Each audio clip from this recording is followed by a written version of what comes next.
मुक्ति कर दो। लेकिन सेठ सुदर्शन पिघलने वाला नहीं। सेठ सुदर्शन कह रहा है कि संसार के अंदर 5 माताएं होती है और उन 5 माताओं के साथ कभी भी विषय का सेवन नहीं किया जाता। इसलिए आप तो मेरी माता के तुल्य है, क्योंकि आप राजा की पत्नी है, राजा की रानी है। आप मुझसे इस तरह की बात मत कीजिए। जब अभया रानी ने देखा कि सेठ सुदर्शन मान नहीं रहा है, तो उस समय उसने साम दाम दंड भेद सभी का प्रयोग करना प्रारंभ किया।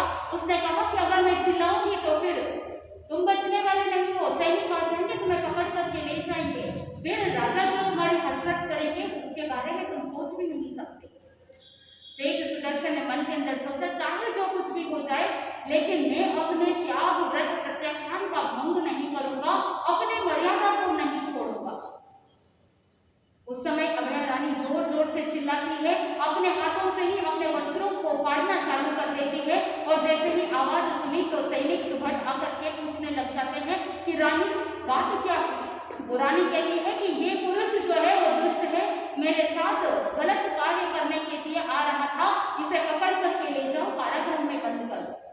जैसे ही कारागृह की ओर लेकर के जाते हैं, सेठ सुदर्शन मन के अंदर चिंतन, बड़ा पश्चाताप हो रहा है कि आखिर मेरे ही ऐसे कर्म उदय के अंदर आए हैं जिसकी वजह से मैं अपने आप को आगे नहीं बढ़ा पा रहा। लेकर के गए कारागार में। जब ये सारी बात पता चली राजा को, तो राजा कार्तिक महोत्सव छोड़ करके वापस आए। पूछा रानी को, रानी की दशा को देख करके कहा कि क्या बात हो गई, क्या हुआ, आपके वस्त्र ऐसे फटे हुए क्यों हैं? उस समय रानी ने कहा कि मेरे इस अवस्था का कारण सेठ सुदर्शन है, जिसे अभी सैनिकों ने बंदी बना लिया है, कारागृह में बंद कर दिया है। बुलाया, दरबार में बिठाया गया, पूछा गया। राजा को आश्चर्य हुआ कि सेठ सुदर्शन ऐसा कार्य कभी कर ही नहीं सकते, जो धर्म आराधना करने वाले हैं, जो हमेशा भोजनशाला में रत रहने वाले, लेकिन आज बात कैसी हो गई कि रानी उन पर दोषारोपण कर रही है। तो उस समय राजा ने कहा कि अगर आप सारी बात एज इट इज बता देंगे तो मैं आपको माफ करने को तैयार हूँ, आप बोल तो दीजिए, बोल करके बताइए।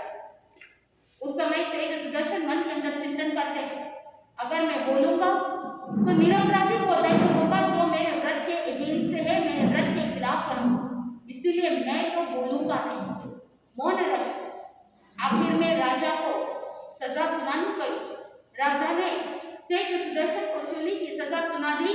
और इधर जैसे ही बात पता चली, सेठ सुदर्शन के चारों पुत्रों को भी मन के अंदर नवकार मंत्र पर अटूट श्रद्धा थी।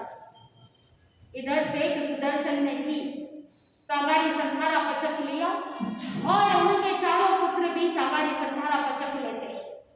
संधारा के अंतर्गत नवकार मंत्र का स्मरण करना प्रारंभ किया और नवकार मंत्र का ऐसा प्रभाव कि जहां पर शूली का सिंहासन हो गया। आत्मबंधुओं, देवदुंदुभी बजने लगी और देवताओं का आसन जब चलायमान हुआ और वहां पर अनाउंसमेंट हुआ, घोषणा हुई, अवोशीलम अवोशीलम। जैसे ही यह आवाज राजा ने सुनी तो राजा को महसूस हो गया, क्योंकि देवता कह रहे थे कि सेठ सुदर्शन निर्दोष है, उनके अंदर कोई दोष नहीं है, उनका शील हम वो हो ही नहीं सकता, वो इस तरह से कार्य कर ही नहीं सकते। ये प्रमाण प्रत्यक्ष प्राप्त हो गया। राजा गए दौड़ते हुए, सेठ सुदर्शन से माफी मांगी। इधर जैसे ही समाचार अभया रानी को मिले, अभया रानी के मन में भय उत्पन्न हुआ और उसी भय के कारण से वो ऊपर छत पर जाती है और छत के ऊपर से छलांग लगाकर नीचे गिर जाती है, आत्महत्या कर लेती है। आत्मबंधु, बहुत बार ऐसा होता है कि लोग भयभीत हो जाते हैं और अपने ही भय का निवारण नहीं कर पाते हैं, और जब रास्ता पता नहीं होता, उपाय नहीं मिलते हैं, वो हक्के बक्के होकर के अपना ही नुकसान कर लेते हैं।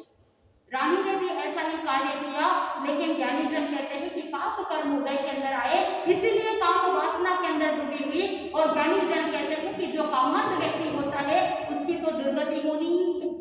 आत्मबंधु, जिस धाई माता ने अभया रानी की मदद की थी, वो धाई माता भी वहां से भाग जाती है। मन में सोचा कि अगर राजा को पता चलेगा कि रानी ने ऐसा कुकृत्य किया है तो उनकी सहायता करने वाले भी तो कोई ना कोई होंगे। जब पूरी तहकीकात करेंगे तो मुझे भी दंड मिल जाएगा। अगया रानी ने तो आत्महत्या कर ली और इधर भाई माता भी भाग गई। आत्मबंधु ज्ञानीजन कहते हैं, आत्मघाती महापापी जो स्वयं की आत्मा का घात करता है, जो आत्महत्या जैसा पाप कर लेता है, उसे महापापी कहेंगे। इसीलिए संसार के अंदर चाहे कैसी भी परिस्थिति आ जाए, कैसी भी सिचुएशन आ जाए, कभी जीवन के अंदर आत्महत्या जैसा पाप नहीं करना। आत्मबंधु ये सारा प्रसंग सुन रहे थे।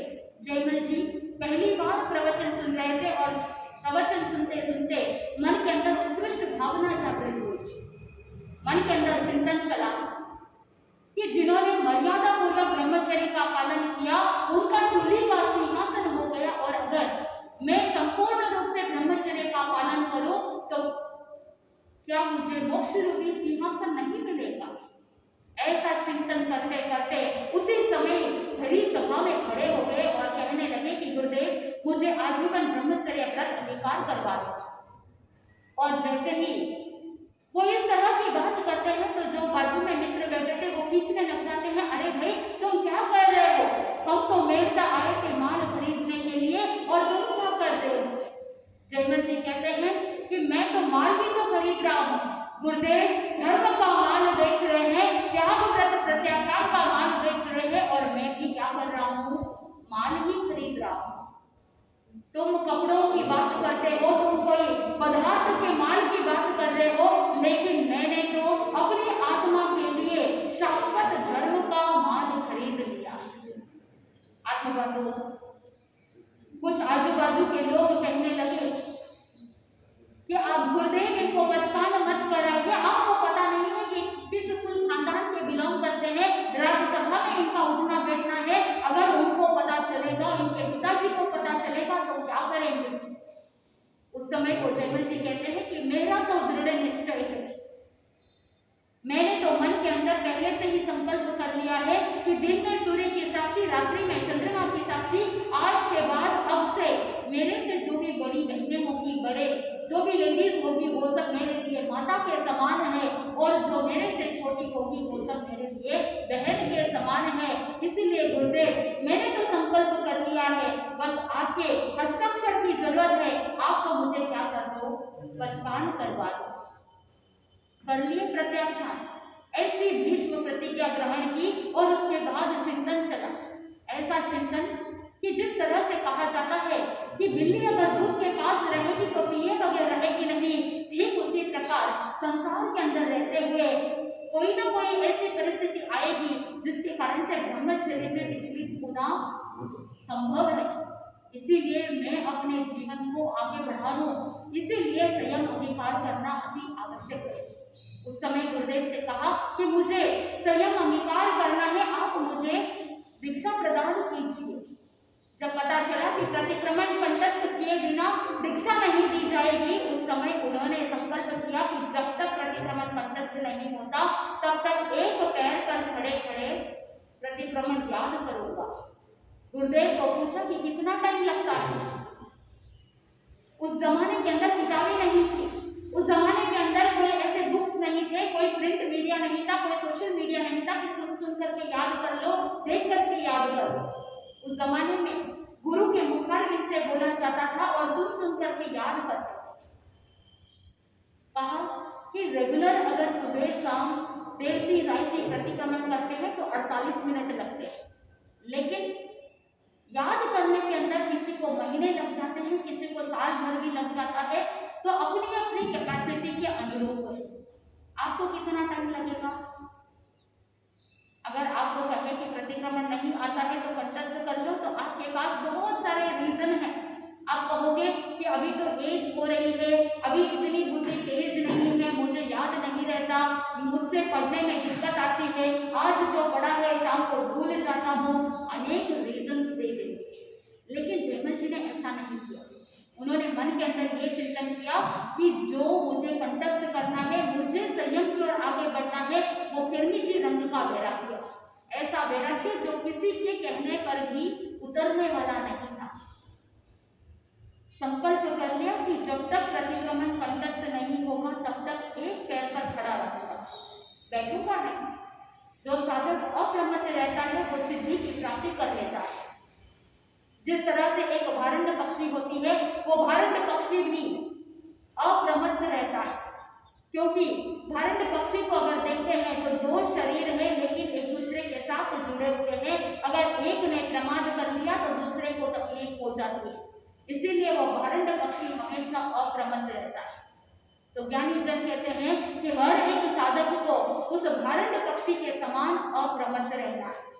आत्मबंधु, एक पैर पर खड़े खड़े मात्र 3 घंटे के अंदर अंदर एक प्रहर में प्रतिक्रमण कंठस्थ कर लिया और एक दिन पूरा परिवार वालों को समझाने को लगा और अगले ही दिन उन्होंने संयम विकार कर लिया।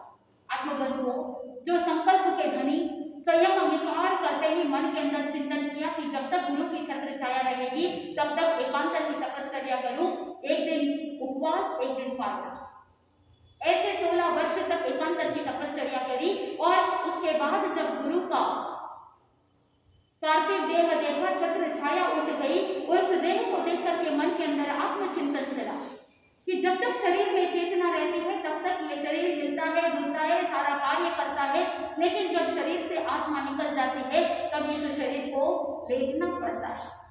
अब जब मेरे शरीर में चेतना है तो मैं क्यों लेटूं?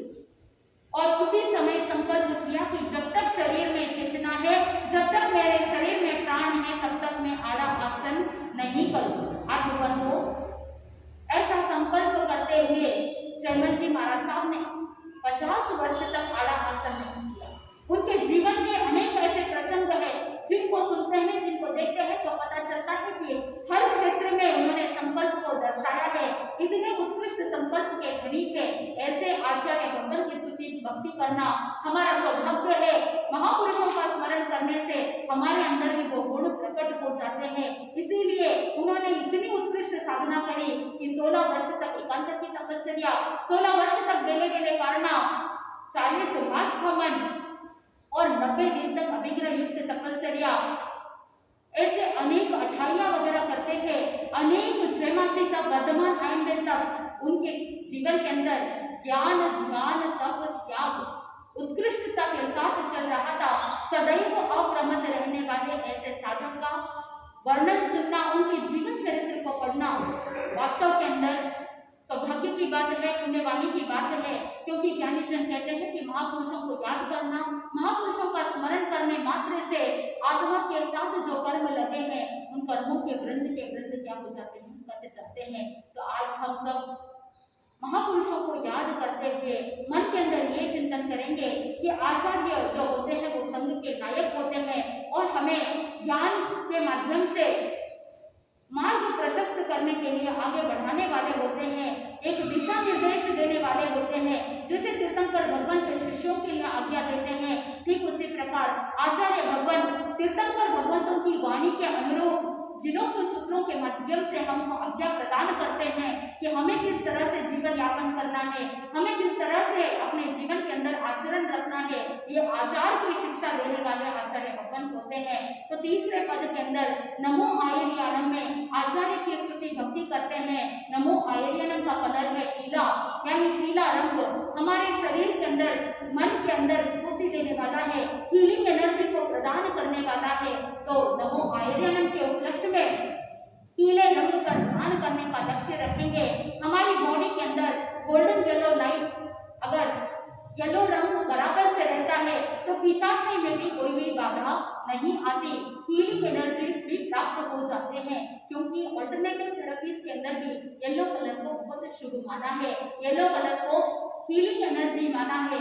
तो नमो आयर्यानम के अंतर्गत ज्यादा से ज्यादा आप मन के अंदर ये चिंतन करें कि आचार्य भगवान ने जो हमारे लिए रिप्रेजेंटेटिव के रूप में जो आज्ञा फरमाई है उस आज्ञा का पालन करें। अगर आचार्य भगवान की आज्ञा पालन करते हैं तो इनडायरेक्टली हम किसकी आज्ञा का पालन कर रहे हैं? तीर्थंकर भगवंत की आज्ञा का पालन कर रहे हैं। और तीर्थंकर भगवंतों की आज्ञा का पालन करना हर एक साधक का कर्तव्य है। तो जैसे जैसे हम धर्म आराधना करेंगे हमारे जीवन के अंदर उत्तरोत्तर आगे बढ़ने का लक्ष्य भी प्राप्त होगा, और जैसे जैसे लक्ष्य प्राप्त होगा मोक्ष की मंजिल भी प्राप्त होगी, आनंद की प्राप्ति होगी। इसी मंगल भावना के साथ आनंद ही आनंद। बोले श्री